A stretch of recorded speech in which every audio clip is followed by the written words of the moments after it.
Back to Surviving and Thriving, where we share with you the things that we have learned as we have transitioned our family from struggling to survive disease to thriving right smack dab in the midst of it, in the hopes that something that we share, somebody's barbecuing, it smells good, that's something that we share will help you as you transition your family from struggling to survive disease to thriving right in the midst of it.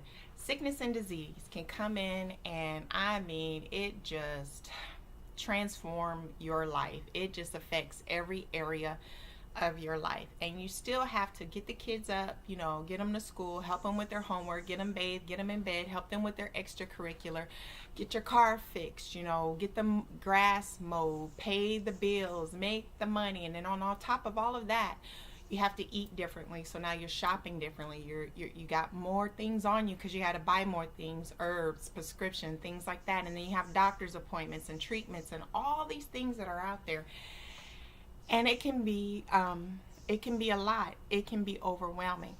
I have found that it is important to learn to not just sweat the small stuff. There are some things that you can just let go.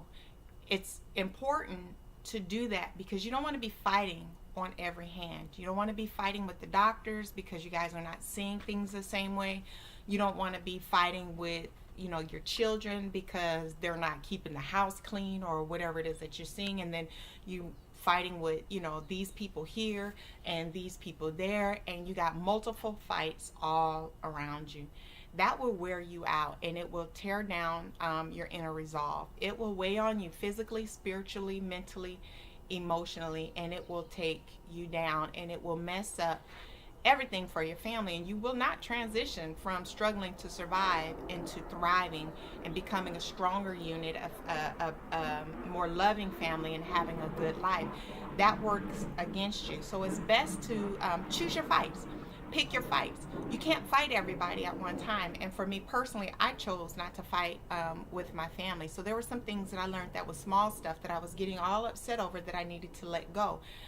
For example, I like my house really, really clean. It's kind of hard to have a really, really clean house when you got a lot of babies running around. So I had to learn how to allow it to get, to not be just sparkling clean and everything all in the right place at the right time.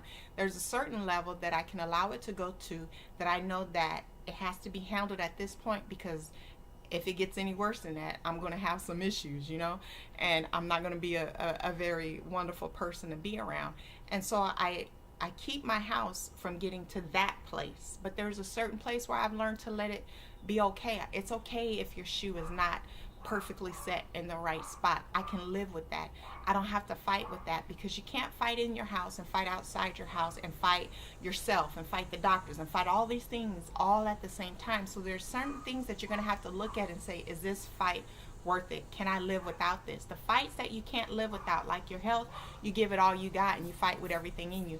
But other things like, did my kids make their bed up right in the morning? That's not a fight worth having. It's in their room. If it's not made up to my liking, they're the ones that's got to live with it, not me. It's okay. I can let it go. But choose your fights. Sometimes you're going to have to forgive people and let them go, because it's not worth fighting. It's not worth getting your feelings all wrapped up in it and defiling your spirit and clogging up your perception. It's better to let them go. Just forgive them and move on. Because if you're fighting too many things at one time, it's going to wear you out. I'm going to end this video because somebody's mowing their grass, but I hope that was helpful to you. Please like us down below and subscribe so that you can get the videos as they come out each week. And remember that in all things it is important to do you. Do what's best for you. Choose to fight the fights that are best for you, and let the ones go that are best for you. Until next week, we'll see you next time. Thank you.